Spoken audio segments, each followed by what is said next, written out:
नमस्कार दोस्तों, स्वागत है आपका कक्षा 10 सामाजिक विज्ञान के एक महत्वपूर्ण वीडियो में।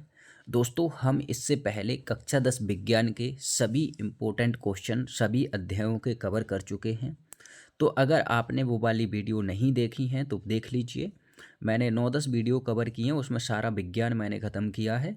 अब मैं सामाजिक विज्ञान को लेकर आया हूँ। इसमें से हम अध्याय बाय अध्याय सभी इम्पोर्टेंट क्वेश्चन देखेंगे और ये देखेंगे कि कौन से अध्याय में कितने नंबर का आना है और कौन से नंबर का क्वेश्चन आना है। तो इसलिए आप बिल्कुल ध्यान से इस वीडियो को अंतिम तक अवश्य देखें, ताकि कोई भी क्वेश्चन आपका छूटे ना और आप कक्षा 10 में कम से कम 90% प्लस स्कोर लेकर आएँ। तो चलिए स्टार्ट करते हैं और देखते हैं अध्याय पहला। थोड़ा सा पहला इसके बारे में थोड़ा सा जान लेते हैं। जैसे कि ये अध्याय 1 है। पाठ का नाम है संसाधन एवं विकास।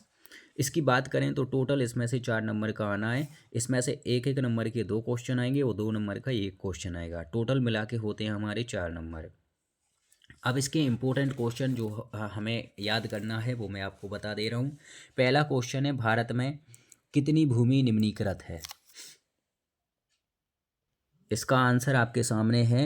देखिए, इस समय भारत में लगभग 13 करोड़ हेक्टेयर भूमि निम्नीकृत है। इनमें से लगभग 28% भूमि निम्नीकृत वनों के अंतर्गत है। 56% क्षेत्र अपर्दित है और शेष क्षेत्र लवणीय और क्षारीय है। ये इसका आंसर हुआ। दोस्तों, दूसरा इंपॉर्टेंट क्वेश्चन है, मृदा अपरदन से क्या तात्पर्य है? तो इसका आंसर देखिए। इसका आंसर है, मृदा के कटाव और उसके बहाव की प्रक्रिया को मृदा अपरदन कहा जाता है। दोस्तों, क्या होता है, जब नदी वगैरह आती है या बाढ़ वगैरह आती है तो वो अपने साथ पानी के साथ साथ मिट्टी को भी काट ले जाती है, मिट्टी को भी अपने साथ बहा ले जाती है। इसी प्रक्रिया को हम मृदा अपरदन कहते हैं। तीसरा क्वेश्चन है, जलोढ़ मिट्टी की विशेषताएं लिखिए। तो इसका आंसर देखिए। इस मिट्टी में अधिक मात्रा में रेत, गाद तथा मृत्तिका चीका मिट्टी मिली होती है। इस मृदा में साधारणतया पोटास, फास्फोरस, अम्ल तथा चूना पर्याप्त मात्रा में होता है। तो दोस्तों, ये 2 विशेषताएं हैं इसकी। चौथा क्वेश्चन है, सतत पोषणीय विकास क्या है? इसका आंसर है, सतत पोषणीय आर्थिक विकास का अर्थ है कि विकास पर्यावरण को बिना नुकसान पहुंचाए और वर्तमान विकास की प्रक्रिया भविष्य की पीढ़ियों की आवश्यकता की अवहेलना ना करे। मतलब ऐसा विकास जिससे हमारे जो वर्तमान जो पर्यावरण है उसको नुकसान ना हो, हमारी जैसी विविधता है वो हमारी आने वाली पीढ़ियों को वैसा का वैसा मिले। इसको ही हम सतत पोषणीय विकास कहते हैं, यानी कि बिना नुकसान किए विकास करना। क्वेश्चन नंबर 5 है, भूमि निम्नीकरण से क्या आशय है?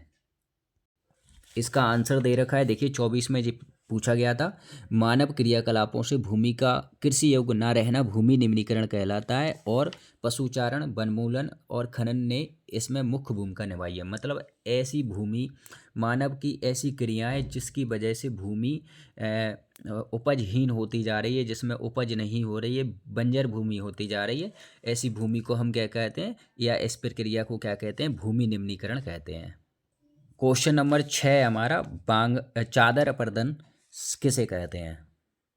इसका आंसर दे रखा है, जिन क्षेत्रों में जल ढाल के साथ नीचे की ओर बहता है वहाँ की ऊपरी मृदा घुलकर जल के साथ वह जाती है, इसे चादर अपर्दन कहते हैं। चादर अपर्दन और मृदा अपर्दन एक ही प्रकार की होती है, लेकिन बस ये होता है, ये ढाल वाले क्षेत्रों में होता है। ढाल वाले क्षेत्रों में जब पानी तेज बहाव के साथ बहता है या तेज गति के साथ बहता है तो उनके साथ जो ऊपरी मिट्टी भी बह जाती है उसी को हम क्या कहते हैं? चादर अपर्दन कहते हैं। यानी कि एक तरीके से मिट्टी से चादर की तरीका से मिट्टी हट जाती है, ऊपरी मिट्टी। ठीक है। अगला इंपॉर्टेंट क्वेश्चन है, बांगर अथवा बंजर भूमि से क्या आशय है? इसका आंसर है, पुरानी जलोढ़ मिट्टी को बांगर कहते हैं। यह नदियों द्वारा निर्मित प्राचीन मृदा है। ऊंचे भागों में पाई जाने वाली यह मिट्टी उन क्षेत्रों में मिलती है जहां नदियों की बाढ़ का जल नहीं पहुंच पाता। बांगर स्लेटी रंग की चिकनी मिट्टी होती है, यह कम उपजाऊ होती है। इसमें प्रायः कंकड़, कैल्शियम कार्बोनेट पाए जाते हैं और इसी भूमि को बंजर भूमि भी कहते हैं। ओके, तो एक ही क्वेश्चन है ये। और इस अध्याय का लास्ट क्वेश्चन है, एजेंडा 21 से क्या तात्पर्य है? इसका आंसर देख लीजिए, बहुत इंपॉर्टेंट है। एजेंडा 21 1992 में ब्राज़ील के शहर रियो डी जेनेरो में संयुक्त राष्ट्र पर्यावरण और विकास सम्मेलन के दौरान राष्ट्राध्यक्षों द्वारा स्वीकृत किया गया था। इसका उद्देश्य भूमंडलीय सतत पोषणीय विकास प्राप्त करना है। यह एक कार्यसूची है जिसका उद्देश्य समान हितों, पारस्परिक आवश्यकताओं, सम्मिलित जिम्मेदारियों के अनुसार विश्व सहयोग के द्वारा पर्यावरणीय क्षति, गरीबी व रोगों से निपटना है। इसका मुख्य उद्देश्य यह है कि प्रत्येक स्थानीय निकाय अपना स्थानीय एजेंडा 21 तैयार करें। मतलब 1992 में जो ब्राज़ील के शहर रियो डी जेनेरियो में एक सम्मेलन हुआ था जो संयुक्त राष्ट्र संघ के द्वारा करवाया गया था। इसमें दुनिया से बेरोजगारी, गरीबी, महामारी, जो भी दुनिया में जो समस्याएं चल रही हैं और मेन तापमान में वृद्धि, इन सभी में कमी करना था। इसका उद्देश्य था कि इनके लिए हम एक एजेंडा तैयार करेंगे, एक प्लानिंग करेंगे और 2021 तक इन समस्याओं से हम निपटेंगे। इसी को कहते हैं एजेंडा 21। ओके दोस्तों, ये हमारे एक अध्याय के सभी इंपॉर्टेंट क्वेश्चन थे जो कंप्लीट कर लिए हमने। अगर आप इनको अच्छे से याद कर लेते हो तो इनसे बाहर नहीं जाएगा। ओके, और नेक्स्ट अध्याय की वीडियो हम जल्दी से जल्दी लाएंगे, तब तक आप इनको अच्छे से कंप्लीट कर लीजिए। वीडियो अच्छी लगी है तो लाइक कीजिए, चैनल को सब्सक्राइब कीजिए और अपने दोस्तों को शेयर कीजिए। धन्यवाद।